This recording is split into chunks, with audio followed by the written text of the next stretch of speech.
Olá pessoal, tudo bem? Dr. Felipe, acho que alguns já devem me conhecer. E a gente vai falar um pouquinho hoje sobre as múltiplas vítimas, tá?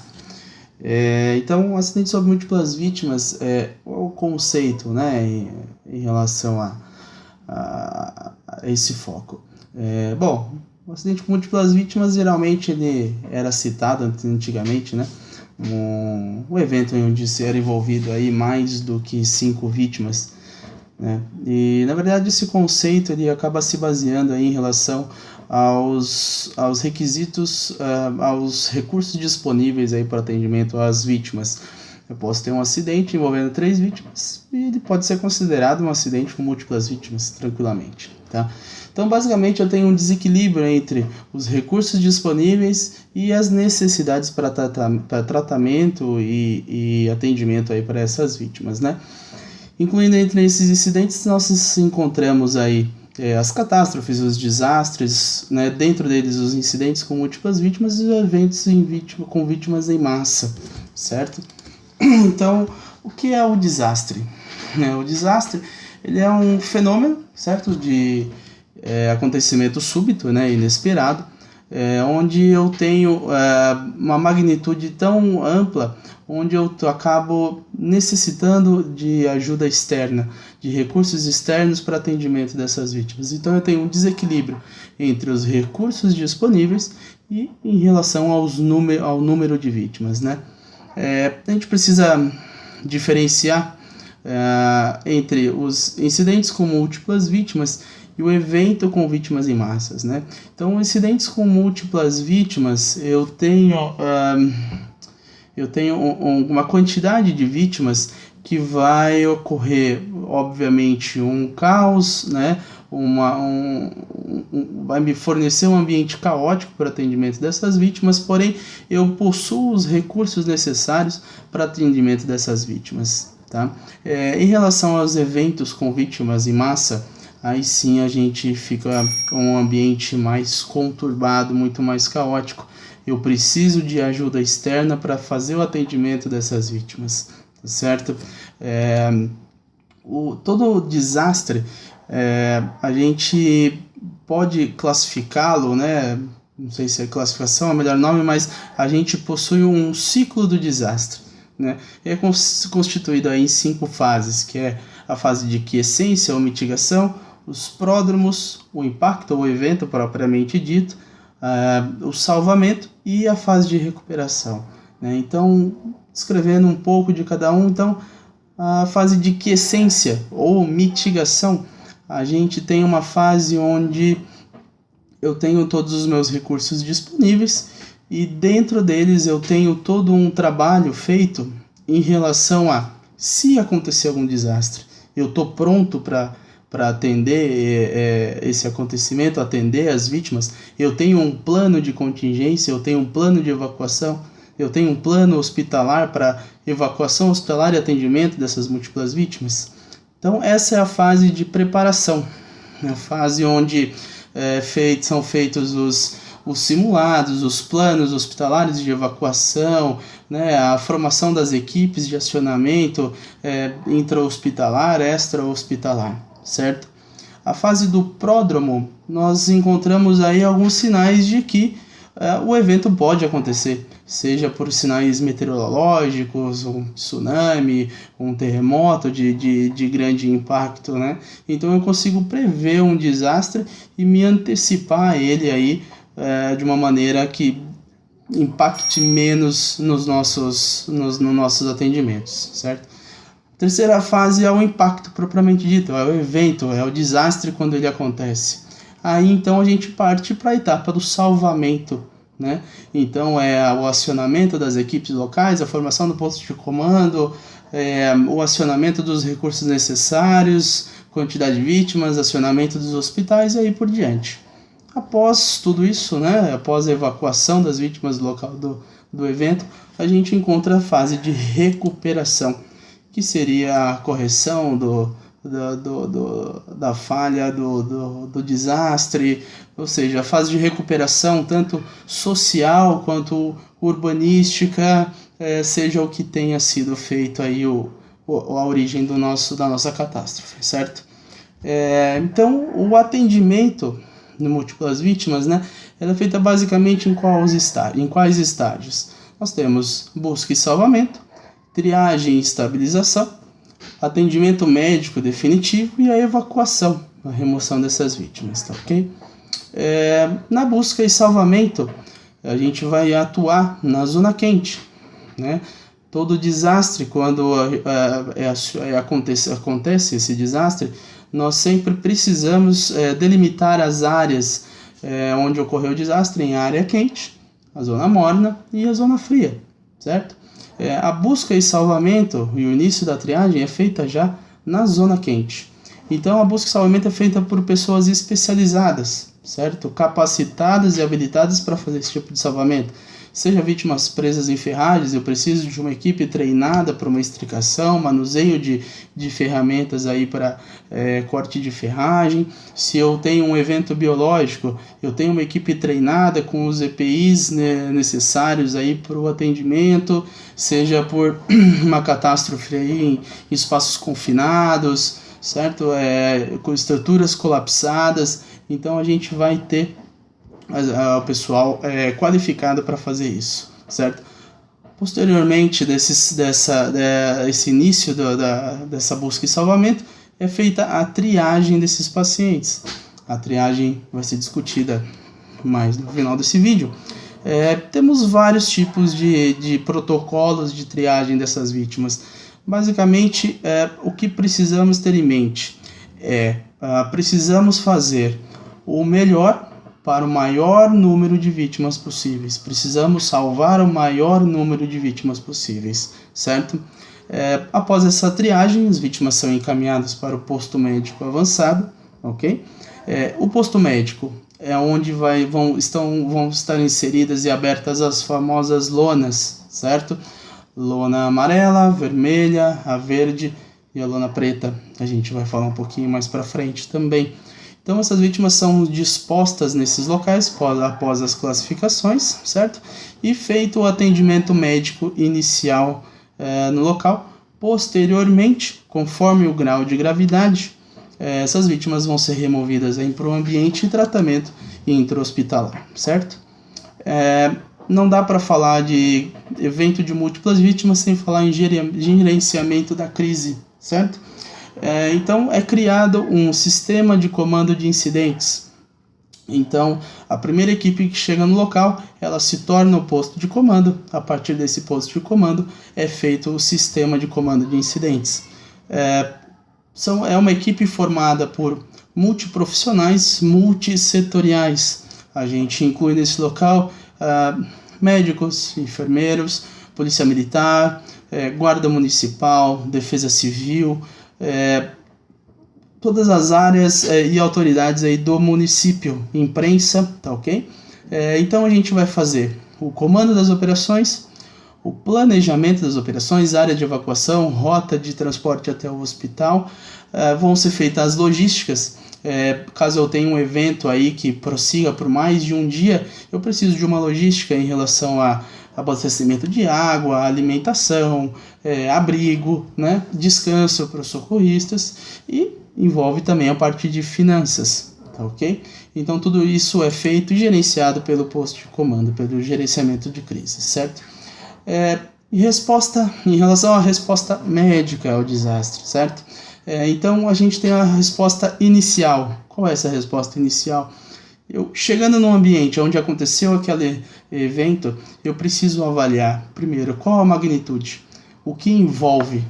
Envolve arma de destruição em massa, envolve arma biológica, arma química, foi um evento automobilístico envolvendo um ônibus, um terremoto. Então eu vou classificar primeiro qual a natureza desse desastre.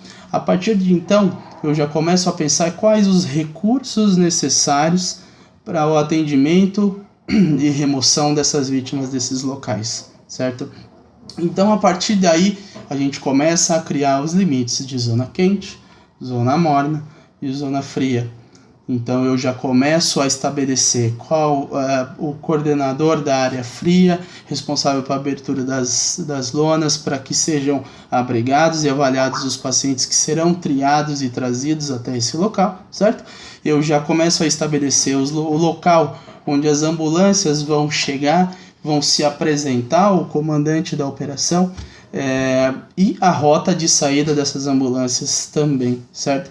E também, através seja do posto de comando, seja do centro de controle operacional aí do SAMU, GRAU, qualquer que seja a instituição aí que domine o município, né? Já são acionados os hospitais, para que os hospitais saibam o que está acontecendo na cidade, qual o tipo de evento, e que já coloquem em prática o plano de contingência intra-hospitalar, o plano de evacuação intra-hospitalar, para que o hospital possa receber esse grande número de vítimas, certo? A triagem, né?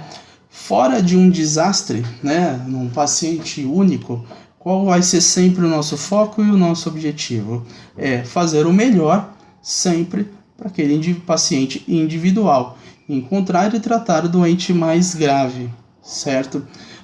No desastre, a gente precisa classificar essas vítimas, certo?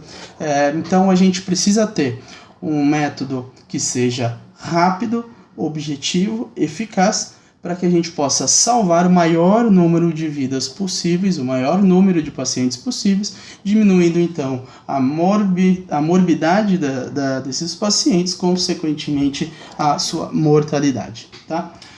Quais são os métodos de triagem? Não existe um único método e nem o melhor método, certo? São protocolos que são estudados, definidos, treinados de uma maneira rotineira, certo? E no qual a equipe de socorro ela está habituada a utilizar, está habituada a treinar para que seja colocado em prática, certo? Então nós temos alguns métodos de triagem, alguns métodos que avaliam as lesões anatômicas com probabilidade de abordagem cirúrgica baseadas em gravidade de lesão. Temos o método START, que é o mais conhecido e o mais utilizado, certo? Temos o MESS, que ele classifica basicamente as vítimas entre mover, avaliar, classificar e enviar, vem do inglês Move, Assess, Sort and Send. Temos o método SALT, certo? Que seria o Sort, Ascending, Life Saving, Treatment and Transport. E temos também o Jump Start. Bom, enfim, dentre todos esses métodos de triagem e classificação das vítimas, é colocado em cada vítima um cartão onde vai a identificação, desde que possível, certo? Seja uma vítima desconhecida, uma identificação pelas vestes, ou uma tatuagem, um piercing, ou alguma coisa do tipo, certo? É colocado os sinais vitais básicos dessas vítimas, certo? E embaixo a gente tem a classificação do código preto, vermelho, amarelo ou verde, que vai ficar identificado nessa vítima, tá ok? Depois dessa triagem, a gente vai ter um local de reunião dessas vítimas, então que seria na zona fria, onde estarão estendidas as zonas verde, amarela e vermelha, ou seja, é um local seguro, tá ok? Dentro daquela cena, uma integração com a área de estacionamento e fluidez dos veículos de transporte, das ambulâncias, tá ok? E muito importante a gente ressaltar a lona preta. Aonde fica a lona preta? Preciso tomar cuidado onde eu preciso deixá-la? Com certeza. A lona preta não seria legal deixar a lona preta com vítimas inviáveis ao lado da lona verde. Eu vou causar um tumulto muito maior desnecessariamente. Então a lona preta seria um local de fácil acesso, obviamente, para que sejam encaminhadas essas vítimas inviáveis, porém um local que seja discreto. Às vezes a gente precisa colocar a lona preta dentro de, às vezes, algum estabelecimento, dentro de uma igreja, ou no pátio de uma escola, um local isolado, certo? Para que o impacto visual não cause mais caos no meu ambiente que já está conturbado, certo? Então, a gente vê Momento do acionamento das equipes, é chegada a equipe no desastre, é formado o posto de comando, é formado o comitê de incidentes, certo? Hoje em dia o bombeiro tem um ônibus onde tem todo o suporte tecnológico e estrutural para ser embarcado por todos esses componentes da comissão de incidentes, tá ok? No slide vocês podem ver um exemplo de uma localização onde as ambulâncias elas já ficam todas estacionadas, né, estacionadas na diagonal, prontas para serem acionadas até o local de transporte e remoção dessas vítimas, certo? Tem uma foto também, um exemplo de um hospital de campanha. Se eu tenho um desastre, um evento, o qual provavelmente ele vai durar alguns dias, né? Eu posso necessitar de alguma estrutura complementar. Eu tenho um hospital de campanha que pode ser utilizado para a realização ou às vezes até mesmo de pequenos procedimentos cirúrgicos, curativos. Nesse caso dessa foto foi uma evacuação de um incêndio hospitalar. Eu tenho pacientes dentro do centro cirúrgico sendo abordados. Eu posso fazer uma atividade de damage control para dentro desse hospital de campanha até que ele seja removido definitivamente para um outro serviço, tá ok? A próxima foto a gente começa a ver a evacuação da zona do desastre. Então os primeiros a saírem são as vítimas de código verde, são as vítimas que deambulam e elas já vão sendo encaminhadas e identificadas na zona verde, tá ok? Posteriormente são retiradas as vítimas de código amarelo, posteriormente a de código vermelho e vão sendo colocadas nas lonas, tá ok? Então esse é o princípio básico, a remoção de dentro da cena do desastre, são das vítimas mais leves para as mais graves e, por último, as inviáveis, com o intuito de sempre salvar o maior número de pacientes possíveis, tá ok? Dentro das lonas do posto médico, então, é feita a avaliação e reavaliação desses doentes, né? Lona verde, amarela e vermelha, nada impede de que uma vítima, um paciente de código verde, evolua para um código amarelo, ou um amarelo por vermelho, ou um vermelho foi avaliado de uma maneira equívoca e se torna um paciente de código amarelo, tá ok?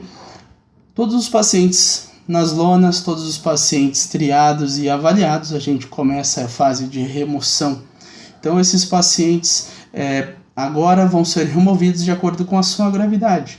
Antes eles foram retirados da zona quente, do mais leve para o mais grave. A partir de agora, os pacientes mais graves precisam ser removidos primeiro. Então, agora eu começo a pensar, eu vou precisar de um águia, eu vou precisar de um transporte aéreo, de uma remoção aeromédica? Então, se eu tiver disponível, né, se a minha estrutura ao redor permitir, eu posso sim acionar o transporte aéreo para a remoção das vítimas mais graves e instáveis, né, além da remoção por ambulância, a remoção terrestre, tá ok? Então vamos falar um pouquinho do START, né? O START é um método de triagem de múltiplas vítimas mais amplamente difundido e mais amplamente utilizado atualmente, tá ok? Então o START é Simple Triage and Rapid Triaging. Simple Triage and Rapid Transport. Então, é uma triagem rápida para avaliação e transporte rápido. Então, é feita uma avaliação muito simples, rápida, focada e objetiva. A partir de então, eu classifico as vítimas em cores: verde, amarelo, vermelho e preto ou cinza. A gente tem que tomar cuidado um pouquinho na nomenclatura em relação às vítimas de código preto, né? Então, exemplificando, às vezes, não, aquele preto vai ficar no ambiente. Às vezes, numa cena já conturbada, isso pode soar de uma maneira um pouco grosseira. Então, atualmente, esse código preto está sendo utilizado como um código cinza, tá ok? Então, basicamente, o método START funciona como? Eu chego no ambiente e eu pergunto: tá tudo bem? Quem está andando, vem comigo. Então, todas as vítimas que deambulam, então a gente está considerando que são vítimas que conseguem deambular e têm provavelmente lesões mínimas, tá ok?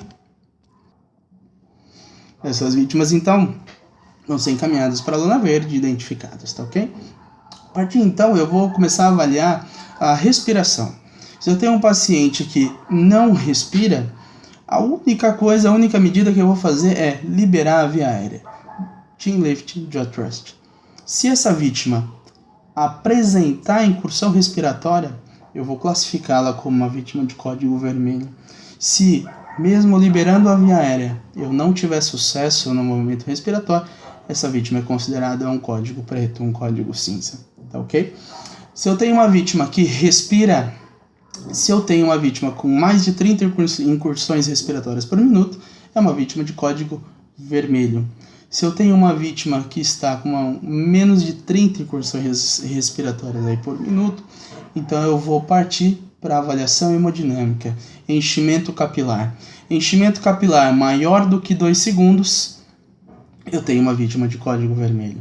Se eu tenho um enchimento capilar menor do que 2 segundos, eu vou fazer uma rápida avaliação neurológica nesse paciente para avaliar o nível de consciência. O que eu vou pedir para essa vítima?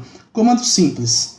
Se essa vítima obedece a comando simples, é uma vítima de código amarelo. Se essa vítima não obedece a simples comandos, eu vou classificar essa vítima como um código vermelho.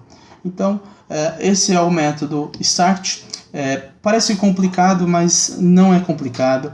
É simples, rápido, e se você tornar isso uma rotina, essa sua avaliação sempre está em mente, é feita de uma maneira muito rápida, em alguns segundos você consegue avaliar uma vítima.